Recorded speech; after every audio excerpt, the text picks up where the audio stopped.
rossa luna per abbracciare una notte creadore, una vita venende a sa vida in mezzo di un busco lentore.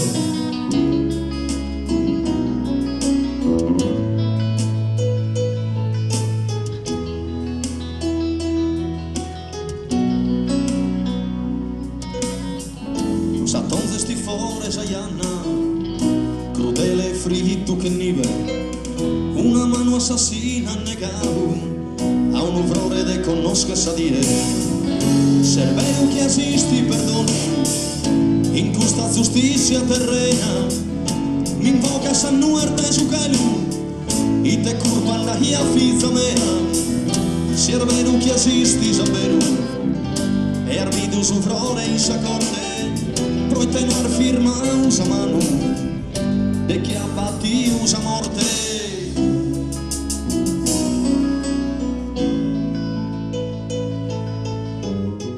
E questo è il libro che si sta presentando quest'oggi qui da Buoncamino. Naturalmente siamo con colui che l'ha scritto, che è Luciano Piras, che praticamente ha seguito gli Stentales sin dall'inizio in questo tour nelle carceri. Sì, io li ho seguiti dall'inizio, da quando la prima volta sono stati addirittura bocciati dall'amministrazione penitenziaria, perché loro inizialmente avevano presentato il progetto ma non era stato accettato, quindi era stato respinto. Però poi negli anni a seguire c'è stata un'apertura del mondo carcerario, per fortuna, ad eventi di carattere culturale, e quindi ho avuto la fortuna io come giornalista di seguirli in quesal tour insolito di carcere in carcere, in Sardegna ma anche nella penisola. Ecco. Ma Liberi Dentro cosa significa? Qual è l'importanza poi di proporsi con un libro raccontando poi questo tour da giornalista? Quali sono i racconti all'interno? Sì, Liberi Dentro perché la musica è senza confini, quindi non può essere né imprigionata né tenuta sotto controllo, perché la musica non ha veramente confini. E quindi questo è il significato del titolo. Questo libro mi ha permesso di raccontare un sacco di storie, perché raccontare innanzitutto i singoli istituti penitenziari dove gli Stentales hanno cantato, e poi anche venire raccontato con le singole storie dei detenuti da una parte, ma anche del personale che ci lavora, quindi degli agenti di polizia penitenziaria, perché il mondo carcerario è talmente variegato che ha un'infinità di storie da raccontare. Ecco, siamo proprio all'interno di Buoncamino. Questo poi, quando non ci sono eventi di questo tipo, che sono tra l'altro pure pochi, viene usato per far giocare per l'appunto i detenuti. Storie che stanno all'interno di Liberi Dentro, questo libro che oggi viene presentato. Raccontami una storia scritta all'interno, una storia che ti ha colpito. Una storia che mi ha colpito particolarmente. Allora, io nel libro ho cercato di tutelare anche la privacy dei detenuti, quindi un po' ho mascherato i nomi, anche se ci sono comunque delle storie con nomi e cognomi. Pubblico delle lettere che loro hanno scritto agli Stentales e che io ho avuto modo di leggere. Una storia particolare che mi ha colpito è comune a molti detenuti. Quando entri in un carcere e senti lo sbattere dei cancelli, delle inferriate, ti lascia un brivido freddo. Una storia in particolare, per esempio, può essere quella del ragazzino che a Quartuccio, nel carcere minorile, canta, è un ragazzo marocchino, come sono quasi tutti extracomunitari, e canta le sue canzoni, anche se non conosci il sardo. Cerca di cantarle e di tenere il ritmo, nonostante all'inizio abbia avuto un po' di timore, si è tenuto un po' in disparte, poi invece quando ha visto che l'ambiente si riscaldava si è buttato su anche lui e ha iniziato a tenere il ritmo della musica, insomma. La mia banda suono.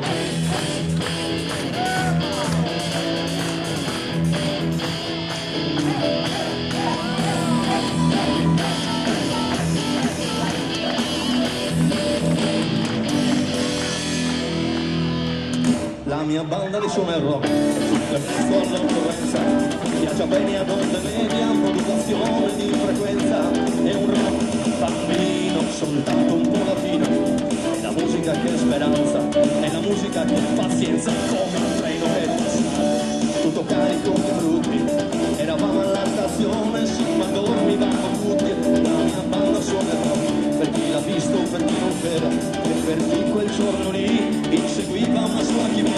Non fermateci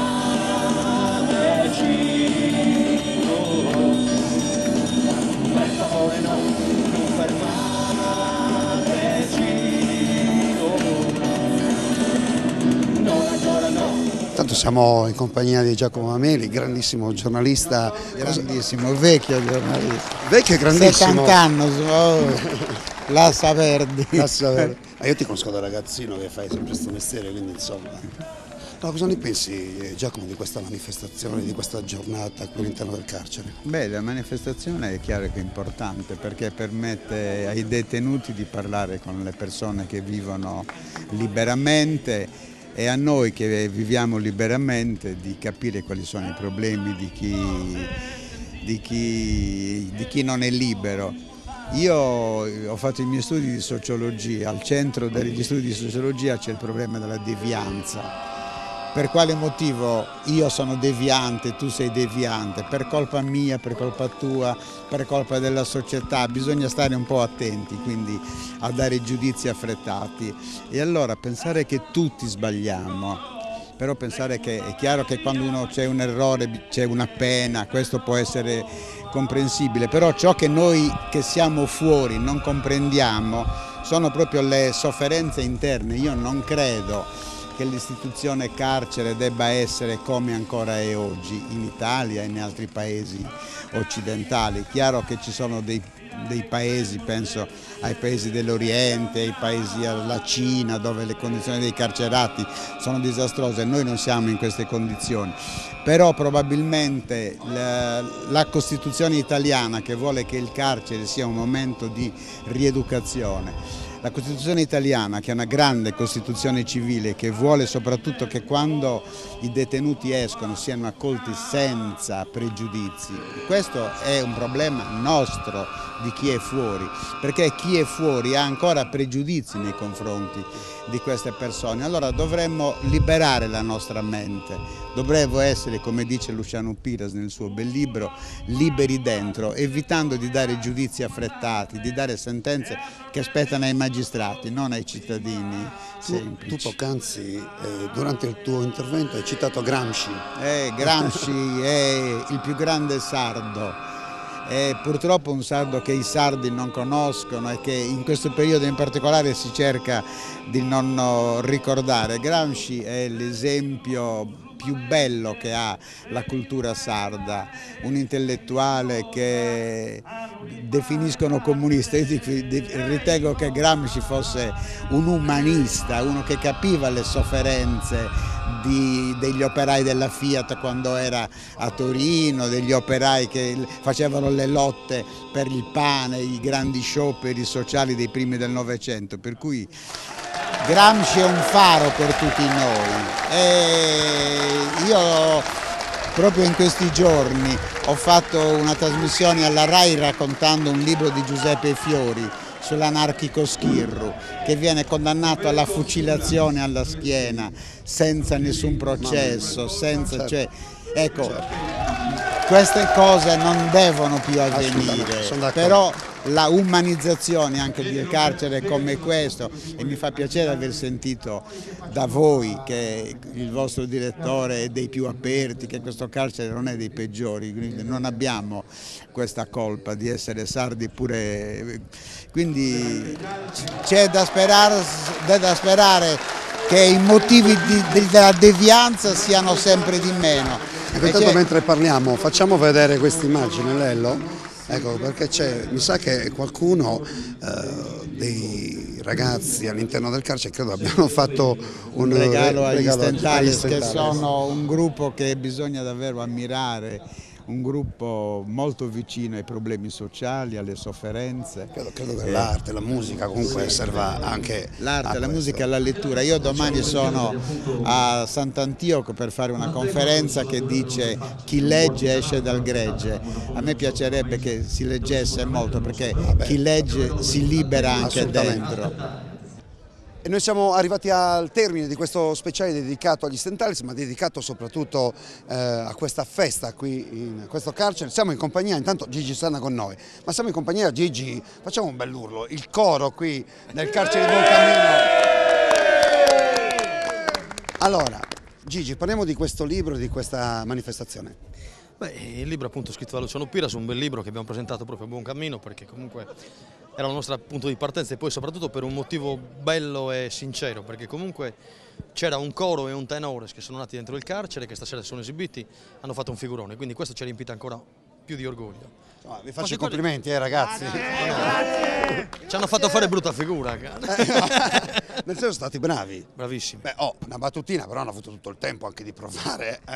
Tempo non molto, non ti credo. Qui il tempo stringe. No, è che ce ne hanno dato tanto di tempo. Allora, complimenti per il libro e complimenti per questo tour che è partito qualche anno fa e che vi ha portato quest'oggi qui in occasione dell'uscita del libro.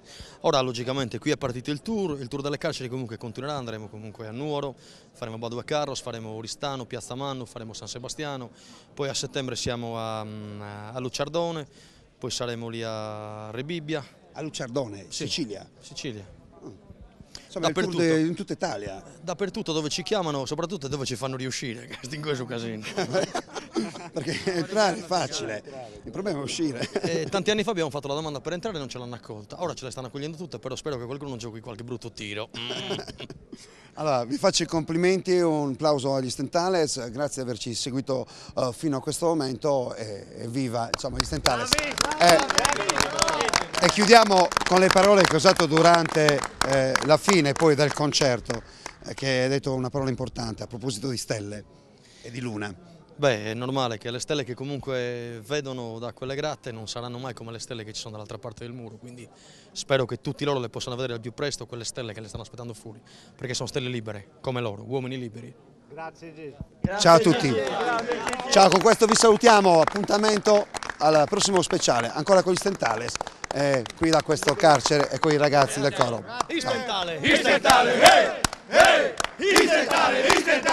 Ciao a tutti, ci vediamo.